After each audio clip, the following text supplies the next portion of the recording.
Alhamdulillah wassalatu wassalamu ala Rasulillah wa ala alihi wa sahbihi wa mawalah wa la hawla wa la quwata illa billahi wa ba'du. Alhamdulillah, di pagi menjelang siang ini kita bisa duduk kembali di Masjid Nidaul Ilmi dan kita masih melanjutkan kajian kita membahas kitab Tauhid, dan kita masuk pada bab mereka mengetahui nikmat Allah tetapi mereka mengingkarinya.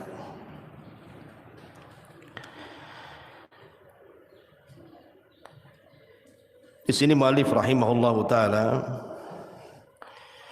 mencantumkan beberapa dalil dalam bab ini. Di antaranya adalah firman Allah Subhanahu wa taala surah An-Nahl ayat 83, ya'rifuna ni'matallahi thumma yunkirunaha wa aktsaruhumul kafirun. Mereka mengetahui nikmat Allah kemudian mereka mengingkarinya, dan kebanyakan mereka adalah orang-orang yang ingkar kepada Allah. Al-Imam Mujahid, seorang ahli tafsir, mengatakan ketika memberikan catatan kepada ayat ini, huwa qaulur rajuli hadza mali waristuhu an abai.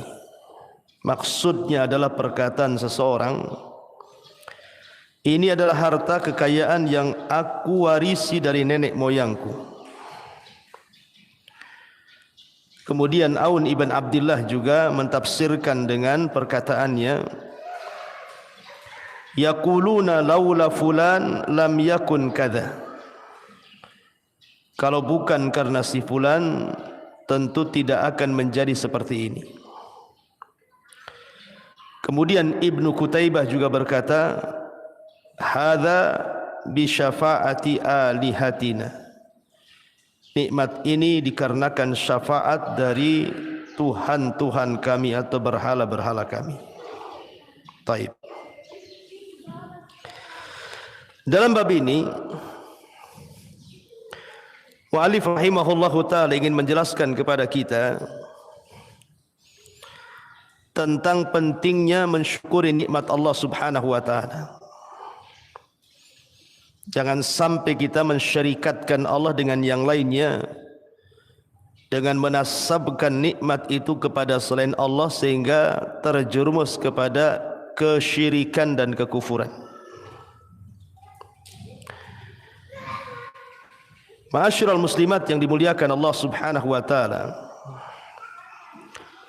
semua nikmat yang datang dari Allah itu harus kita nasabkan kepada Allah. Karena Allah mengatakan dalam Al-Quran, wa ma bikum min ni'matin faminallah. Tidak ada satupun nikmat yang datang kepada kalian kecuali nikmat itu datang dari Allah. Dan nikmat yang Allah Subhanahu wa taala anugerahkan kepada kita ini tidak terhitung jumlahnya. Allah Subhanahu wa taala berfirman, wa in ta'uddu ni'matallahi la tuhsuha. Kalau Anda hendak menghitung berapa jumlah nikmat Allah, niscaya kalian tidak mampu untuk menghitungnya. Kalau seandainya sekarang kita lihat ada alat-alat canggih untuk menghitung sampai jutaan bahkan miliaran dengan alat tertentu, komputer dan yang semacamnya, boleh jadi mungkin alat-alat tersebut sudah rusak sementara nikmat Allah belum terhitung, saking banyaknya. Dan itu semua datang dari Allah Subhanahu wa taala. Saya akan bercerita satu kisah yang dicantumkan dalam kitab Riyadhus Shalihin karya besar Al-Imam An-Nawawi rahimahullahu taala. Dahulu di zaman Bani Israel kalau tidak salah, ada 3 orang yang Allah Subhanahu wa taala uji dengan berbagai macam penyakit. Yang satu kulitnya penuh dengan penyakit dan menjijikkan penyakitnya, sehingga tidak ada orang yang bisa mendekatinya karena saking jijiknya. Yang satu pula terkena penyakit kepalanya, botak kepalanya, kemudian dipenuhi dengan borok-borok sehingga orang pun tidak mau mendekatinya. Kemudian yang ketiga orangnya buta, tidak bisa melihat. Kemudian Allah Subhanahu wa taala hendak menguji 3 orang ini. Diutuslah malaikat, kemudian datang kepada orang yang penuh dengan penyakit di badannya. Kemudian malaikat ini mengatakan dalam bentuk manusia, kira-kira kalau seandainya engkau berkehendak, mau minta apa sama Allah Subhanahu wa taala? Maka orang ini mengatakan, demi Allah, kalau seandainya Allah berkenan, maka aku hanya ingin Allah menyembuhkan seluruh penyakit kulitku, dan Allah berikan kulit yang indah sehingga manusia tidak menjauhiku lagi. Akhirnya malaikat pun mengusap kulitnya, tiba-tiba sembuh. Kemudian setelah sembuh, malaikat ini menitipkan unta bunting. Aku beri kau unta bunting pelihara. Kemudian malaikat ini datang kepada orang yang buta. Kemudian dia pun bertanya persoalan yang sama. Kalau seandainya engkau meminta sesuatu kepada Allah dan Allah akan mengabulkan permintaanmu, kira-kira apa yang kau minta? Maka orang buta ini mengatakan, demi Allah, aku tidak menghendaki apapun kecuali Allah memberikan kepadaku pandangan agar aku bisa melihat kekuasaannya. Akhirnya diusaplah orang buta ini oleh malaikat, sembuh pula kedua matanya, kemudian bisa melihat. Kemudian malaikat ini sebelum meninggalkannya dititipi kambing yang sedang bunting. Kemudian malaikat datang kepada orang yang botak kepalanya, yang dipenuhi dengan penyakit. Kemudian berkata dengan perkataan yang sama, kalau seandainya engkau meminta kepada Allah dan Allah kabulkan permintaanmu, kira-kira apa yang kau akan minta? Maka dia mengatakan, sesungguhnya aku hanya ingin agar Allah sembuhkan penyakit kepalaku dan Allah tumbuhkan rambutku, supaya manusia tidak lagi memandang sinis kepadaku. Akhirnya diusap kepalanya, tiba-tiba tumbuh rambutnya dan menjadi indah rambutnya. Karena di zaman itu rambut luar biasa, Bu ya. Di zaman dulu kan gitu ya, sampai bisa dijual itu potongan rambut itu. Akhirnya kemudian sebelum pergi, malaikat ini memberi sapi bunting. Kemudian hilang malaikat ini, tidak pernah menemui orang-orang ini lagi. Akhirnya kemudian yang pertama yang diberikan unta bunting, untanya melahirkan, rupanya melahirkan 2 unta sepasang. Kemudian yang kambing juga sama, yang sapi juga sama. Kemudian dengan berjalannya waktu dari 2 yang kembar ataupun yang sepasang anaknya ini kemudian lahir lagi sampai akhirnya untanya memenuhi lembah, sapinya memenuhi lembah, dan kambingnya memenuhi lembah. Kaya raya. Karena kan kekayaan itu kan tergantung ibu di mana, Bu ya. Kalau ibu di desa, kekayaan itu biasanya dilihat dari kebun ataupun sawah. Kalau kebunnya hektaran, sawahnya hektaran, wah kaya tuh Bu di kampung tuh. Atau ternaknya banyak, itu sudah kaya. Tapi kalau di kota kan tidak mungkin, Bu ya. Kekayaannya dilihat mungkin kos-kosannya banyak gitu ya. Punya perusahaan, uang di ATM-nya gendut, itu kalau di kota. Jadi kekayaan itu dilihat di mana dia tinggal.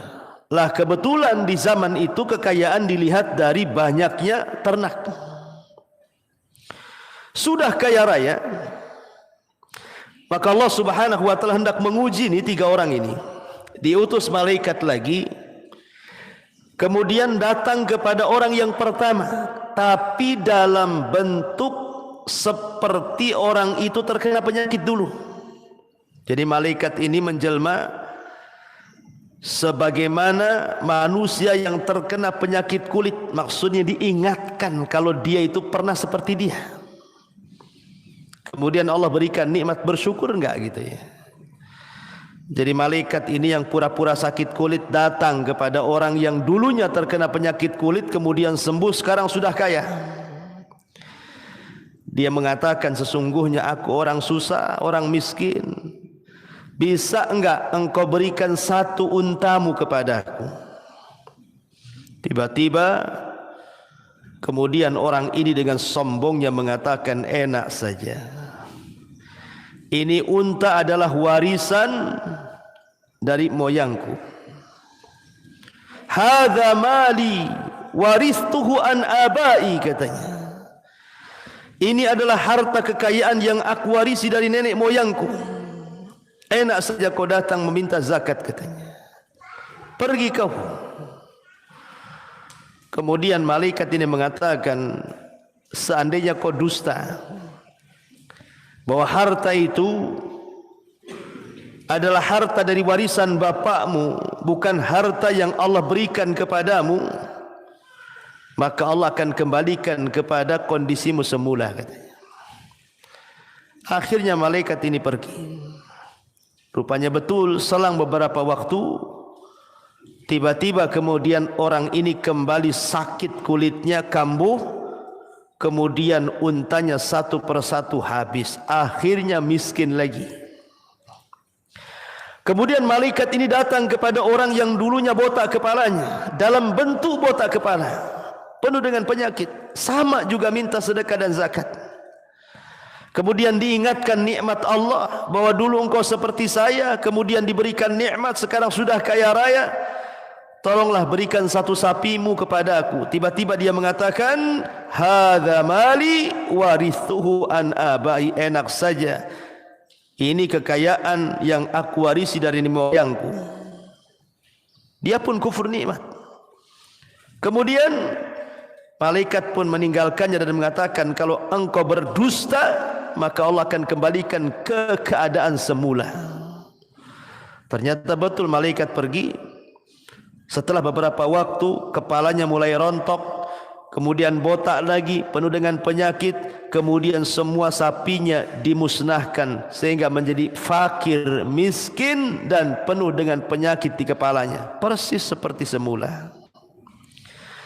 Kemudian malaikat datang ke yang ketiga, yang tadinya buta kemudian melihat. Malaikat ini dalam bentuk orang buta.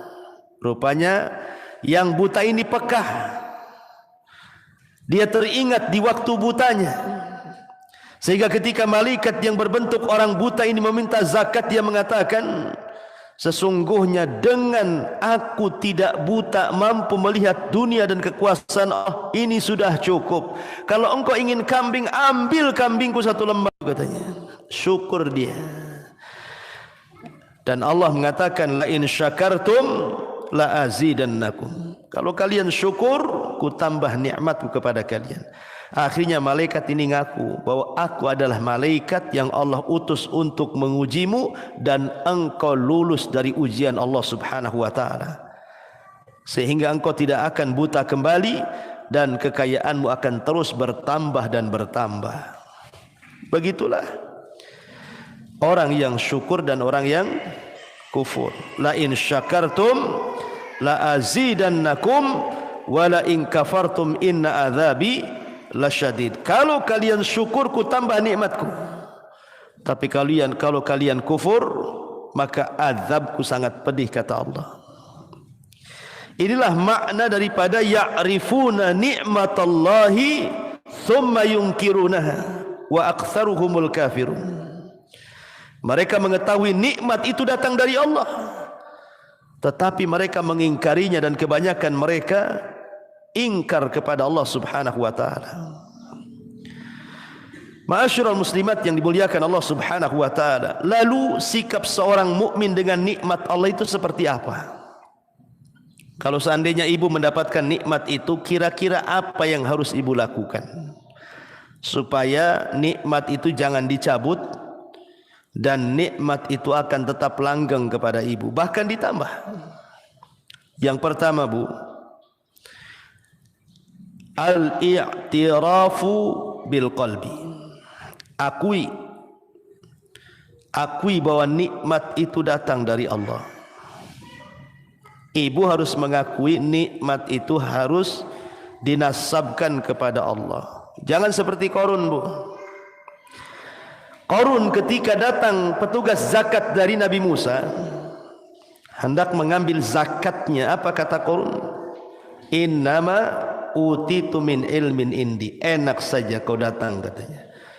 Ini aku kaya bukan sebab doanya Nabi Musa. Ini karena kecerdasanku, karena aku punya pengetahuan yang tidak dimiliki Musa, katanya. Kufur Qarun. Dia tidak menasabkan nikmat kepada Allah, tetapi dinasabkan kepada dirinya. Maka tidak boleh menasabkan nikmat itu kepada diri kita. Semua nikmat datang dari Allah. Karena banyak di masyarakat itu sadar ataupun tidak sadar menasabkan nikmat kepada dirinya. Ya wajar saja aku kaya, Pak Ustaz. Saya kan sekolah tinggi, S1, S2, doktor, profesor. Masa profesor miskin, katanya. Itu ya. Seolah-olah kayanya itu karena profesornya. Ya wajar saja, Ustaz. Saya kan tipe orang yang tidak pemalas. Saya rajin kerja. Pagi belum lagi ayam bangun, saya dah bangun, katanya. Malam ayam belum tidur, katanya kan. Saya juga belum tidur. Jadi kemudian dia nasabkan nikmat itu karena rajinnya dia kerja. Tidak juga. Banyak orang rajin tak kaya-kaya, banyak orang malas juga Allah berikan kaya, kekayaan kan itu. Jadi bukan itu masalahnya, bukan karena rajin ataupun tidak. Ya memang sebab kaya itu karena rajin. Tapi jangan kemudian dinasabkan karena kerajinan kita. Semua nikmat itu datang dari Allah. Ini yang pertama, Bu, ya. Al-i'tirafu bil qalbi. Akui dengan hati bahwa nikmat itu berasal dari Allah. Wa ma bikum min ni'matin faminallah. Segala nikmat yang datang itu semua datang dari Allah Subhanahu wa taala. Kemudian yang kedua, hendaklah seseorang itu tidak pernah merasa bahwa dirinya pantas mendapatkan nikmat itu.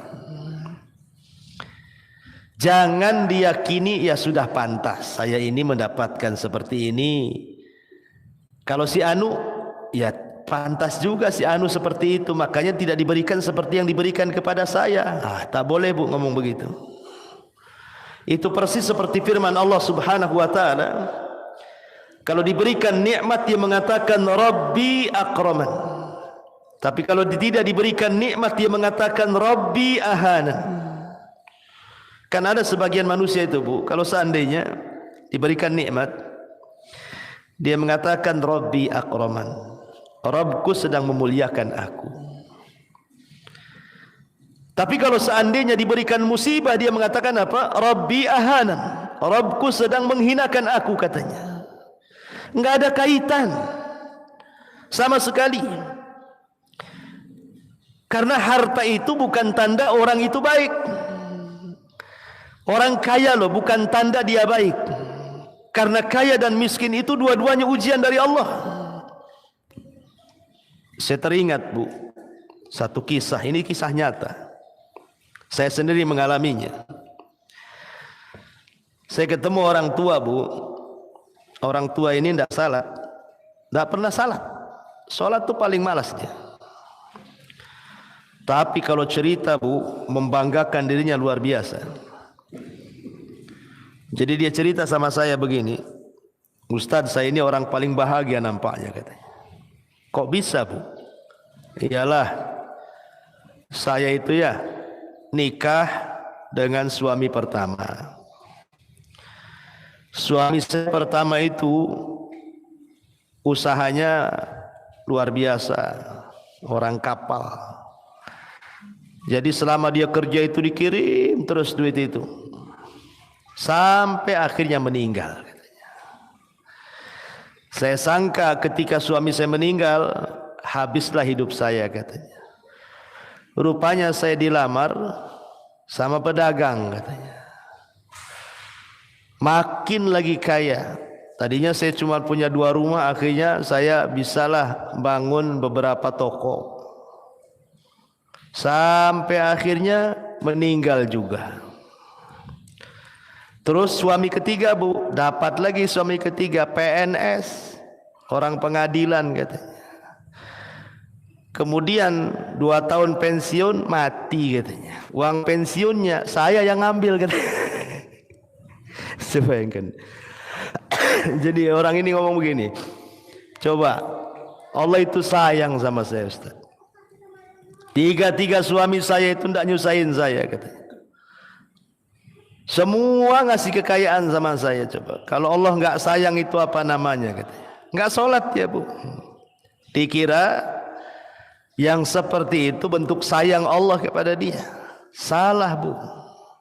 Ya, Allah itu memberikan harta kepada yang dicintai dan kepada yang tidak dicintai. Qarun kurang apa kayanya? Apakah Allah cinta dengan Qarun? Tidak. Buktinya Allah tenggelamkan Qarun ke dasar bumi. Fir'aun kurang apa Fir'aun itu kayanya? Orang nomor 1 di Mesir. Apakah Allah cinta dengan Fir'aun karena kekayaannya? Tidak juga. Buktinya Allah tenggelamkan tuh si Fir'aun itu. Namrud kurang apa kayanya Namrud? Separuh dunia lebih dikuasai dia. Apakah kemudian Allah sayang dengan Namrud? Tidak juga. Allah sarangkan nyamuk di kepalanya 40 tahun. Akhirnya tiap hari kepalanya ditepuk-tepuk sama sandal, akhirnya mati. Mati dengan nyamuk. Siapa lagi? Al-Walid di zaman Rasul, Al-Walid ibn Mughirah. Kekayaannya terbentang dari Mekah sampai ke Taif. Semua kebun dia, antah berantah hektar itu jumlahnya, saking kayanya. Sayang Allah dengan Al-Walid? Tidak. Buktinya Allah sediakan neraka sakor untuk Walid. Jadi harta itu diberikan kepada yang tidak dicintai Allah dan kepada orang yang dicintai Allah. Abu Bakar kaya, Allah cinta dengan Abu Bakar. Utsman kaya, Allah cinta dengan Utsman. Sulaiman kaya, Sulaiman juga dicintai Allah. Dzulqarnain kaya, Allah pun cinta dengan Dzulqarnain. Artinya kekayaan ini Allah berikan kepada yang dicintai dan yang tidak dicintai. Maknanya kekayaan itu bukan sebuah tanda kebaikan. Karena kaya miskin itu dua-duanya ujian. Maka jangan sekali-kali seseorang merasa bahwa ketika mendapatkan nikmat dia mengatakan ya sudah pantas aku mendapatkannya. Tidak, jangan mengucapkan kalimat ini. Kalau si fulan ya tidak pantas si fulan. Kalau kamu ya pantas saya. Enggak boleh tuh. Ya pantas dan tidak pantas itu bukan kita yang menentukan nikmat Allah. Ini yang kedua Bu ya. Kemudian juga yang ketiga, al-i'tirafu bil lisan. Mengakui nikmat Allah dengan lisan kita. Bagaimana caranya? Banyak-banyak mengucapkan alhamdulillah. Alhamdulillah. Alhamdulillah. Ya. Kalau Allah Subhanahu wa taala masih memberikan nikmat kepada kita, ucapkan alhamdulillah. Sekalipun dapat musibah, kalau masih ada nikmat Allah, ucapkan alhamdulillah. Contoh Bu, ibu punya 2 rumah, yang satu kena gempa roboh. katakan alhamdulillah. Maksudnya bukan karena gara-gara roboh ibu mengatakan alhamdulillah, tidak. Masih ada satu lagi yang enggak roboh, gitu maksudnya ya. Ibu sakit, ya, enggak bisa jalan tuh, tapi ibu masih diberikan kesehatan yang lain, masih bisa sholat. Alhamdulillah, bukan karena sakitnya, tetapi karena anggota badan yang lainnya masih bisa digerakkan untuk sholat. Jadi biasakan memuji Allah Subhanahu wa taala. Kemudian yang keempat, at-tahadduts bin ni'mah. Senantiasa menyebut nikmat Allah dengan menyandarkan nikmat itu datang dari Allah. Seperti yang dikatakan oleh siapa? Nabi Allah Sulaiman. Hadza min fadli rabbi liyabluwani aashkuru am akfur, kata Sulaiman itu. Ini adalah karunia dari Rabbku untuk menguji diriku, apakah aku bersyukur ataukah aku kufur. Tahadus bin ni'mah enggak apa-apa. Seperti ibu pakai sandal baru, pakai tas baru, pakai baju baru, pakai mobil baru walaupun second, ya kan. Pokoknya serba baru lah bu ya. Hanya untuk tahadus bin ni'mah bu. Enggak apa-apa. Apakah itu termasuk sombong? Tidak. Sombong itu kalau ibu punya sandal merendahkan sandal orang, nah, itu baru sombong. Tapi kalau ibu pakai sandal baru saja, tidak hendak ria, tidak hendak meremehkan orang, tidak masalah. Ibu pakai tas baru, pakai baju baru, ya memang hanya tahadus bin ni'mah saja. Menampakkan nikmat Allah, bukan untuk merendahkan orang, bukan untuk pamer-pameran kepada orang, bukan. Tahadus bin ni'mah saja. Saya punya uang, ya sudahlah saya belikan, ya kan, tidak ada masalah. Atau tahadus nikmat dengan ucapan seperti perkataan Sulaiman bahwa alhamdulillah saya masih sehat, alhamdulillah usaha saya masih lancar, alhamdulillah suami saya masih soleh, alhamdulillah anak saya masih soleh solehah. Nggak apa-apa ngomong begitu, itu namanya tahadus bin ni'mah. Kemudian yang selanjutnya al-i'tiraf bil amal, mengakui dengan amalan kita. Jangan kita belanjakan nikmat yang Allah anugerahkan kepada kita dengan bermaksiat. Itu maksudnya al-i'tiraf bil amal itu. Taib. Ini dalil yang pertama. Kemudian dalil yang kedua yang disebutkan mu'alif rahimahullahu ta'ala.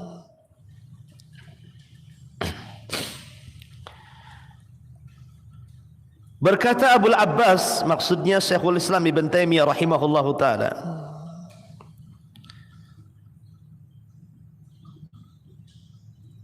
sebelumnya mu'alif rahimahullahu ta'ala mencantumkan firman Allah subhanahu wa ta'ala di atas, kemudian dikomentari oleh Ibn Taimiyah rahimahullahu ta'ala, annallaha ta'ala qala asbaha min ibadi mu'minun bi wa kafirun wa hadha kathirun fil kitabi wa sunnati yadhummu subhanah man yudhifu in'amahu ila ghairihi wa yushriku bihi. Qala ba'du salafi wa ka qawlihim kanatir rih tayyibah wal mallahu hadhiqah wa nahwi dhalik mimma huwa jarin ala alsinatin kathirin. Kata Abul Abbas Syekhul Islam Ibn Taimiyah setelah membahas hadis yang diriwayatkan oleh Zaid ibn Khalid. Dalam hadis tersebut Allah Subhanahu wa taala berfirman, pagi ini sebagian hambaku ada yang beriman kepadaku dan sebagian hambaku ada yang kufur kepadaku. Hal ini banyak terdapat dalam Al-Quran maupun Sunnah. Allah mencela orang-orang yang menyekutukannya dengan menisbatkan nikmat yang telah diberikan kepada selainnya. Berkata sebagian ulama salaf, yaitu sebagian ucapan mereka, anginnya bagus, nahkodanya pandai, dan sebagainya, yang itu banyak muncul di lisan manusia. Nah, jadi tidak boleh seseorang itu menasabkan nikmat kepada selain Allah. Seperti namanya ibu naik motor dibonceng kawannya, kemudian di tengah jalan hampir ketabrak. Kemudian ibu mengatakan, aduh kalau bukan karena sopirnya tadi pandai, lihai, wah udah mati aku ketabrak. Itu tidak boleh bu. Ya, tidak boleh mengatakan seperti itu. Atau ibu naik bus, kemudian busnya ini hampir tubrukan, ya, tetapi kemudian diselamatkan. Kemudian ibu mengatakan, tuh kan, kalau seandainya tuh sopir tak pandai, matilah kita semua di sini. Itu tak boleh. Ngomong begitu tuh tidak boleh, Bu. Itu syirik kecil. Ya, buktinya ibu dengar dulu cerita-cerita kapal Titanic itu, Bu, ya. Kapal Titanic itu kapal pesiar. Kurang apa tuh? Ya, nahkodanya, kapalnya, awaknya luar biasa, Bu. Tenggelam juga, kan gitu ya. Kenapa? Karena yang mengatur itu bukan nahkoda, Allah yang mengatur. Maka jangan sampai kemudian menisbatkan kepada selain Allah, nisbatkan keselamatan itu kepada Allah. Buktinya banyak pesawat yang jatuh, banyak kapal yang tenggelam, banyak bus yang masuk jurang, gitu ya. Karena memang alam semesta ini ada yang mengatur, Allah Subhanahu wa taala. Maka jangan dinasabkan kecuali kepada Allah. Kalaupun harus ngomong seperti itu, maka jangan sampai lupakan Allah. Caranya gimana? Kalau bukan karena Allah, kemudian sopir, tentu mati aku. Itu nggak apa-apa. Kalau bukan karena Allah, kemudian kepiawaian yang nyetir, tentu sudah ketabrak tadi.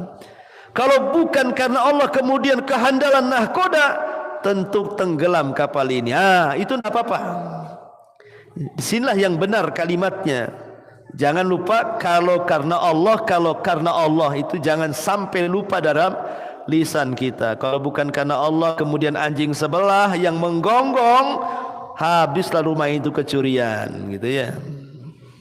Kalau bukan karena Allah, kemudian kamu yang ngasih modal, jadilah gembel aku di lampu merah. Nggak apa-apa ya, Allah itu jangan sampai dilupakan. Itu kalimat yang benar. Sebab kalau tidak, maka bisa terjerumus kepada kesyirikan. Walaupun syirik kecil, tetapi kan syirik kecil itu bahaya, lebih bahaya dibandingkan dosa besar. Wallahu a'lam bishawab. Ini yang bisa saya sampaikan ya, karena kondisi juga kurang lagi serak, Bu, ya, serak-serak basah jadinya, lagi pilek juga, jadi tidak bisa lama-lama ngomong. Mudah-mudahan ada manfaatnya. Ini saja yang bisa saya sampaikan, tidak ada tanya jawab. Subhanakallah bihamdika asyhadu an la ilaha illa anta astaghfiruka wa atubu ilaik. Allahu taala alam. Assalamualaikum warahmatullahi wabarakatuh.